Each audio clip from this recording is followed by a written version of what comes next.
Et nous voici de retour sur le plateau du GMPT avec Projet B. C'était parfait, Projet B, bravo. Sir Rackham, chanteur. Et Franz Mayer. Merci messieurs.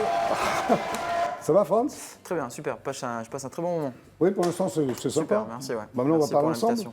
Premier pas en 2004 dans le téléfilm, c'est ça qui s'appelait Monsieur Léon, Oui, avec Michel Serrault. Comment tu t'es exactement. retrouvé dans Monsieur Léon? En fait, j'étais amené à vouloir vraiment franchir le pas. Moi, j'avais vraiment fait un rêve, un objectif, c'était vraiment être comédien. Oui. Et du coup, je me suis tout simplement dirigé, mais tout basiquement, en fait, à l'époque, les réseaux sociaux, c'était pas d'actualité, hein, ça arrivait beaucoup plus tard. Donc, j'ai été à Pôle emploi. Et tout simplement, en fait, ouais, j'étais inscrit à Pôle emploi. Tu as dit, je voudrais faire comédien. J'étais inscrit à Pôle emploi, je voulais être comédien. Du coup, c'est vrai que c'est pas. Oui. Sur le coup, ils me disant, mais vous êtes sûr que vous voulez pas vous diriger vers quelque chose qui est sûr? Non, moi, je vais être comédien, du coup. Et ils m'ont dit, bah, écoutez, Et puis quelques temps plus tard, en fait, ils m'ont pris au sérieux. En fait, ils m'ont inscrit comme tel et ils m'ont dit, on a une figuration avec un film. Avec Michel Serrault. Tu as fait une figure, voilà. Tu l'as rencontré un peu, tu as parlé, il est sympa. Il est très sympa, c'est une personne très charismatique. Je me suis retrouvé dans une petite hupette, en jouant c'est figurant d'un soldat allemand en fait, un petit passage sur la Seconde Guerre mondiale. Sur la Seconde Guerre mondiale. Et du coup, je le vois, en fait, il est en train de faire une scène avec une actrice et à un moment donné, il n'arrive pas à passer la première, c'est une voiture ancienne d'époque et du coup, il s'embrouille avec elle et tout. Il s'embrouille avec elle et tout. Oh putain, fais chier la première. Puis après, non, c'était super sympa. Donc du coup, et après, bon. Alors, comme tu l'expliquais dans ton anecdote, tu intègres Groland, une émission mythique qui existe encore sur Canal+. Ouais, exactement. Une émission de Canal+. Ouais, c'est ça. Et là, tu étais vraiment comédien ou tu faisais la figuration? Ouais, j'ai commencé, j'étais dans cette continuité-là, en fait, dans la figuration. Donc il y a la figuration, il y a figurant, silhouette, petit rôle, après silhouette parlante, etc. Ah, tu as grimpé les échelons. Et j'ai grimpé les échelons, j'ai commencé figurant, silhouette, et puis après, petit à petit, Canal en fait m'a fait de plus en plus confiance. Et du coup, ils m'ont confié de plus en plus des rôles avec plus d'importance. Je suis très content. On te retrouve aussi dans des séries télé. Tu as joué dans YOLO, W9, c'est ça? Exactement. Famille d'accueil aussi? Famille d'accueil, je fais un passage sur Famille d'accueil en France 3, YOLO aussi en W9. Alors, tu as fait une campagne d'affiches 4x3, ça m'a fait rire, à Paris et Bordeaux, parce que tu es bordelais. Je suis bordelais, ouais. J'ai grandi sur la route des Châteaux dans le Médoc. Alors, tu détournes des scènes mythiques de films avec ces quelques mots, castez-moi, c'est-à-dire? Ouais, c'est ça, c'était en 2013-2014, du coup, j'ai fait ça pendant 6 mois.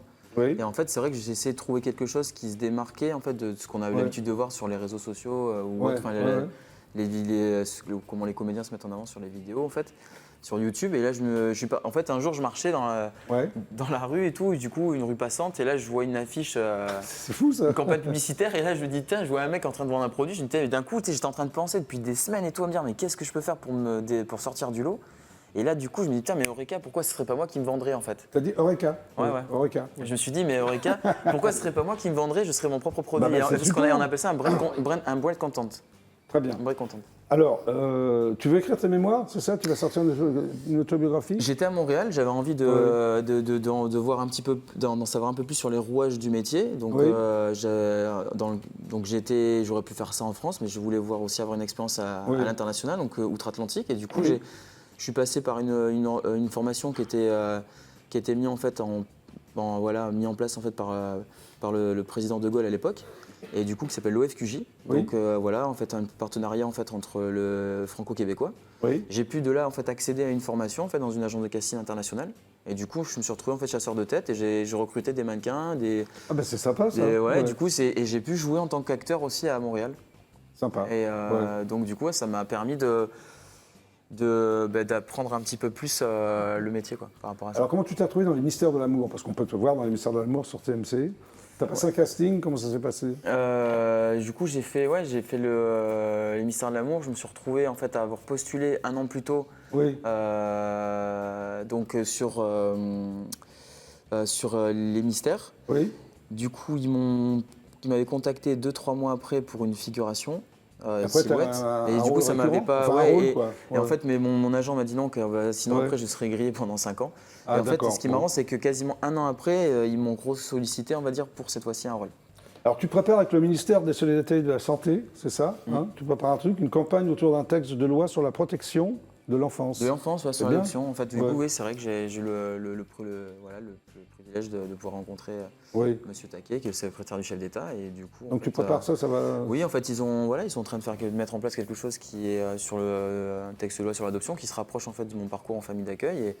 Alors en fait, toi, oui, ça te touche particulièrement parce que tu es né sous X, abandonné par ta mère à 9 ans. C'est ça, en fait, 9 mois, ouais. En fait, 9 mois, pardon, en fait, j'ai pas de souci. En fait, c'est ma mère m'a abandonné parce qu'elle avait des problèmes de santé. Donc, je suis né sous X du côté de mon père. Donc ça te touche vraiment. Du coup, ça me touche d'autant plus. Et normalement, à la fin de l'année, je devrais faire quelque chose en fait avec eux à ce sujet-là. Et la petite parenthèse pour revenir en arrière sur la campagne de publicité, c'est vrai que j'ai pu en fait en apprendre les rouages en allant à Montréal aussi. Et en fait, d'autant plus de pouvoir constituer une équipe en fait, qui m'a aidé en fait, à mettre en place cette campagne de pub qui a été quand même un sacré travail. Donc tu vas sortir une autobiographie romancée, c'est ça? Je vais sortir en fait une autobiographie romancée qui va dans la continuité de ce que met en place le gouvernement sur ce texte de loi sur l'adoption. Alors ça s'appelle Mon rêve m'a sauvé la vie. Voilà, donc du coup j'ai pas pu être adopté moi pour le coup. J'ai été placé en famille d'accueil. Et le titre en fait officieux étant Mon rêve m'a sauvé la vie d'enfant de la DAS à comédien. En fait je me suis dit qu'en fait peut-être que ce parcours qui est le mien en fait a fait ma force et donc du coup j'ai pu en fait bâtir dans les choses négatives quelque chose de positif derrière. Et en fait, je pense que très modestement, je me dis que tous les tumultes, les diverses péripéties, galères quotidiennes auxquelles j'ai été confronté pour arriver en fait, à évoluer dans ce métier, qui est magnifique mais difficile, je me dis peut-être que ça peut donner en fait, de la force en fait, à des personnes qui sont issues du même parcours. Et qui voudraient être comédiens comme toi. Être comédiens ou dans divers secteurs confondus et se dire qu'en fait, malgré le parcours difficile dans lequel vous avez grandi ou classique, croyez en vous et dites-vous qu'en fait l'impossible peut s'avérer possible. Très bien. Merci. Franz. Il a plein de projets, plein de trucs. Bravo. Merci beaucoup. C'est dans la gadoue qu'on trouve de l'or. Qu'est-ce que tu as dit, toi? C'est dans la gadoue qu'on trouve de l'or. C'est un proverbe guadeloupéen? Non, même pas. C'est dans la gadoue. Je pense qu'en fait, on dit qu'une fois, et je pense qu'on a tendance à l'oublier, mais je pense que tout ce qui est technologie et autres, en fait, ça, tu peux le mettre de côté. Je pense que le plus beau cadeau que nos parents nous ont offert, c'est la vie, et ça, franchement, ça vaut tout l'or du monde. Non, bien sûr. Donc voilà. Le parcours est joli. Merci. Beau parcours, quand même. Alors, Sir Rakab, ton vrai nom, c'est Richard Calixte. Ouais, c'est ça. Pourquoi tu n'as pas gardé ça? Parce que. Ça fait pas très artiste, c'est ça? Non, mais en fait, j'ai gardé Richard quelque part parce que, comme j'avais dit l'autre fois, Rakab, c'est Richard et Bakary. Ah, d'accord. Du coup, Richard. Donc, t'es né en Guadeloupe. Ouais, c'est ça. Ton père est musicien, il est saxophoniste, c'est ça? Et ta mère chante? Ouais, chante comme j'ai dit. Ma mère faisait des petits concours. Tu as une passion très jeune pour les percussions. Pourquoi les percussions? Percussion, c'est le gros cas, en fait, c'est comment dire, c'est vraiment le fil conducteur de la Guadeloupe, en fait. C'est par rapport à ça qu'on fait passer les messages et tout, quoi. À 14 ans, tu t'orientes vers le raga. C'est un choix. Ouais, le raga, vu qu'on n'est pas loin de la Jamaïque, tout ça, on avait toutes ces influences, donc voilà, quoi. Alors, le mouvement graffiti occupe la majeure partie de ton temps. C'est quoi le mouvement graffiti? Graffiti, c'est tout ce qui est dessin sur les murs. C'est un mouvement, c'est ça? Ouais, c'est un mouvement hip-hop, ça fait partie du mouvement hip-hop. D'accord, ok. Du coup, tu formes un groupe qui s'appelle NGS, c'est ça? C'est ça, ouais. À Marseille, tu as vécu à Marseille combien de temps? 6 ans. 6 ans. Dans des études et voilà, avec des amis que je connaissais déjà de Guadeloupe. D'accord. On a formé un groupe et puis finalement, c'est moi qui continue en solo, en fait. Tu t'installes à Paris après? Ouais, pour quelle raison? Travail, côté sentimental. Oui, d'accord, ok. Voilà. Tu as vu, tu à Paris. Tu as fait un premier clip underground. Ouais, tu as eu un succès sur le net. C'est quoi un clip underground pour toi? Underground, c'est un clip où on fait avec nos propres financements, propres moyens et avec les moyens du bord. Tu as eu un succès sur le net, c'est ça? Ça a fait un petit buzz, ouais, on va dire ça. Tu sors un titre Zouk aussi, qui s'appelle Raka aime les femmes. C'est toi, Raka? Raka aime les femmes, ouais. Mais tu aimes les femmes vraiment ou? Ben en fait, elles sont toutes belles, elles sont toutes sensuelles. D'accord, ok. Tu as participé à un album qui s'appelle Union, c'est ça? Oui, ça reste toujours dans le côté local. Oui, c'est quelqu'un avec qui j'ai rencontré dans des studios et puis. D'accord. Et puis il y avait Francky Vincent dessus aussi. Et en 2012, tu sors un album digital? Ouais. Ouais. Ouais, j'ai fait 3 albums digitales en fait. Après, avec toujours des moyens du bord, en autodidacte. Oui. Et parce que moi j'ai des choses à dire, j'ai envie d'écrire. Bien sûr, des choses à dire. Et puis voilà. Sur quoi? C'est quoi les thèmes de tes Les thèmes, chansons? c'est souvent les choses de la vie. Après, c'est un ressenti. C'est autour de tout ce qu'on peut vivre en fait. C'est le côté humain qu'on a, quoi. Et tu es ouvert à tout style musical? Voilà, c'est un côté éclectique. Et justement, quand on parlait de Brassens et de Brel, c'est des gens que j'ai écoutés sur Internet, sur YouTube et que j'ai appris aussi à découvrir, quoi. Que t'écoutais et que t'écoutes toujours? Et que j'écoute toujours. C'est des poètes, c'est vrai que c'est des poètes. Pardon? Charles Aznavour, Oui. Brassens, c'était des poètes. Bien sûr. Si on veut affiner sa plume, c'est les gens à écouter. Finalement, le rap, ça s'est bâti sur ça, en fait. Alors aujourd'hui, tu sors enfin aujourd'hui, en ce moment, tu sors un J'ai un single de titre qui est en téléchargement. Oui, voilà, qu'on peut trouver sur toutes les plateformes. Comment s'appelle ton titre? C'est STLS. Voilà, tu vas chanter là pour le GLPP? Oui, je vais chanter, ouais. Et un autre aussi? Oui, c'est le single. En fait, celui-là, c'est un titre que je voulais chanter parce que vous m'avez proposé un deuxième. Oui. Mais celui du single, c'est le deuxième que je vais faire, en fait. D'accord. Tu es prêt? Ouais, je suis prêt. Tu vas rejoindre le coin live du JLPP? Pas de souci. Ben, on l'applaudit, hein? Sir Rakab. Donc, en exclusivité, c'est toujours en exclusivité intergalactique pour le GLPP. Sir Rakab va vous interpréter, pas un, mais 2 titres. Voici donc son premier titre, c'est parti.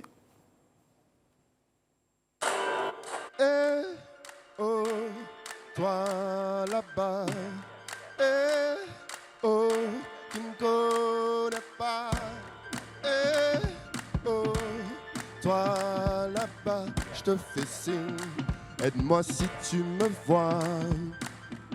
Tout ce qui tue pas l'homme le rend plus fort. Qui d'entre nous n'a jamais touché le fond? L'emprise du désir que notre mental s'y oppose. Où le moral se retrouve à zéro. Un monde où on s'entend plus, trop de cris d'SOS. Alors on cherche tous un moyen pour fuir l'envie d'un nouveau départ, même quand l'amour n'a plus d'espoir. Le plus souvent on tombe dans une addiction. Addiction.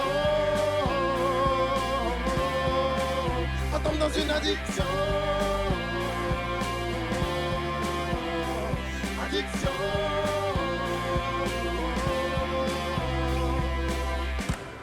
Eh, oh, toi là-bas. Eh, oh, tu me connais pas. Eh, oh, toi là-bas. Je te fais signe, aide-moi si tu me vois. Souvent l'ennemi est debout devant toi, avec des ailes et une auréole. Bats-toi contre le démon en toi, sous le regard de ceux qui n'ont plus de pitié. Un monde où on s'entend plus, trop de cris d'SOS. Alors on cherche tous ce moyen pour fuir l'envie de nouveau départ, même quand l'amour n'a plus d'espoir. Le plus souvent on tombe dans une addiction. Oh, oh, oh, addiction. Oh, on tombe dans une addiction. Oh, addiction.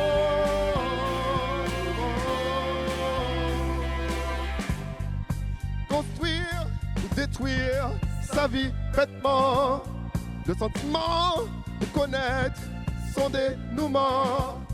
Parfois la vie nous réserve des surprises. Et pour avoir créé cette crise, on tombe dans une addiction. Addiction. Addiction. On tombe dans une addiction. Addiction. On tombe dans une addiction. Addiction. On tombe dans une addiction. Addiction. C'est le seul moyen de fuir quand t'as pas la force de pouvoir courir. Oh yeah. C'est le seul moyen de fuir sans souffrir, de mourir et s'endormir. C'est le seul moyen de fuir quand t'as pas la force de pouvoir courir. Oh yeah. C'est le seul moyen de fuir sans souffrir, de mourir et s'endormir. Hey, oh, toi là-bas. Hey, oh, qui me connais pas. Oh, toi là-bas, je te fais signe, aide-moi si tu me vois. Bravo, Sir Rakab. Et ce n'est pas fini, Sir Rakab, tu es prêt pour... ça s'appelle C'est comment? C'est comment C'est comment quoi? C'est comment on fait? C'est comment on fait? Ok, c'est parti, Sir Rakab. Ça commence toujours par une histoire qui n'a pas de sens. Une mélodie bien gaulée, des bails trop compliqués. J'ai un copain enfin, juste un mec que je fréquente. Je cherche un gars qui veut se poser sans attendre ses 50. Des discours préfabriqués, ficelés pour t'attacher, alors que t'es même pas sûr qu'elle voudra dans ton top sec. C'est comment, chez toi, chez moi, on fait comment. C'est pas moi, c'est souvent chez toi que ça bloque, c'est comment. C'est quoi les bails? Comment on peut faire pour passer le cap, dépasser à l'acte? C'est comment? C'est comment? C'est comment? On se voit chez toi, chez moi, on fait comment? C'est pas moi, c'est souvent chez toi que ça bloque, c'est comment? C'est quoi les bails? Comment on peut faire pour passer le cap, dépasser à l'acte? C'est comment? C'est comment? Nakopana Pens away. La go m'excite au téléphone comme un confinement. Elle joue sur les mots, elle parle chinois, moi j'ai pas le temps. T'es pas une gamine, tu connais bien le monde de la nuit. T'es pas une miss, mais ton corps m'excite comme Corinne, c'est comment? Tu parles d'amour, mais tu vois souvent un sex swing. La friend zone sera déterminante de savoir si toi et moi ce sera une aventure qui va durer ou juste un kiff. C'est comment? On se voit chez toi, chez moi, on fait comment? C'est pas moi, c'est souvent chez toi que ça bloque, c'est comment? C'est quoi les bails? Comment on peut faire pour passer le cap, dépasser à l'acte? C'est comment? C'est comment? C'est comment? On se voit chez toi, chez moi, on fait comment? C'est pas moi, c'est souvent chez toi que ça bloque, c'est comment? C'est quoi les bails? Comment on peut faire pour passer le cap, dépasser à l'acte? C'est comment? C'est comment? Tu sais que j'aime te voir donner, je suis fine. Tu aimes ça quand je cuisine raffinée. Boisson pétillante, arôme fruité, caméscope branché, mais rien va fuiter. C'est touriste à huis clos. Tu sais que je suis pas un salaud. Comme l'ex de Norman Odo. Sur internet, je vais pas exposer tes photos. Tu m'inspires comme un poème. Laisse-moi t'apprendre par corps.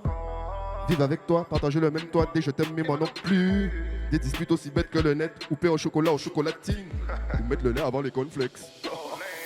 C'est comment? On se voit chez toi, chez moi, on fait comment? C'est pas moi, c'est souvent chez toi que ça bloque, c'est comment?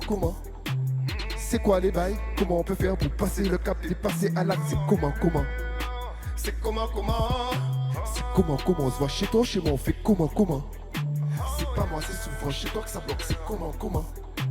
C'est quoi les bails? Comment on peut faire pour passer le cap, dépasser à l'acte? C'est comment? C'est comment? Nakota Kapia, Benzoé. Oh yeah. Go me fait tourner en rond. Nakota Kapia, Benzoé. C'est A.A.K.A.B. Oh yeah. Merci. C'est comment, Sarah Cave? C'est comment, bravo, super. C'est bien la deuxième, moi. Ok, T'as une préférence pour la deuxième? Ouais, la préférence pour la deuxième. c'est celui-là qu'on retrouve sous tous Bon les amis, le GLPP c'est terminé pour aujourd'hui. On se retrouve lundi. Avec d'autres invités. Yes. Oh non, t'es déçu, avec d'autres invités. Mais peut-être vous reviendrez. Merci Stéphane et Nicolas. Donc vous c'est Projet B. C'est cela. Projet B. Projet B, donc sorti de la Oui, il est première hyper chanson, sérieux, promo. Et donc sorti du EP, sur toutes les plateformes. Après, si on dit pas les sorties. Bon, alors la vas-y. sortie de la chanson Frères d'armes, donc Oui. aujourd'hui sur toutes les plateformes. Merci. Et l'EP sera sorti à la fin de l'année. Très bien. Sir Rakab. en téléchargement sur tous les sites. Pareil, téléchargement. Sur tous les sites Deezer, iTunes. Hans Maillard, pareil. Donc toi c'est le livre. Non, là c'est début novembre, maison d'édition. D'accord, Maison ok. d'édition. Et après là, projet de rencontre via le producteur lundi, on verra. Ah bon, tu reviendras nous voir. Ouais, j'espère que ça va, en espérant que ça se concrétise tout ça. Merci. Bon, merci à tous les cas d'être passés par le GLPP. Merci de nous avoir regardés. Excellent week-end avec IDF1. On se retrouve lundi à 17h25, extrêmement précise. Super ciao et à lundi. Au revoir. C'était le GLPP. Merci.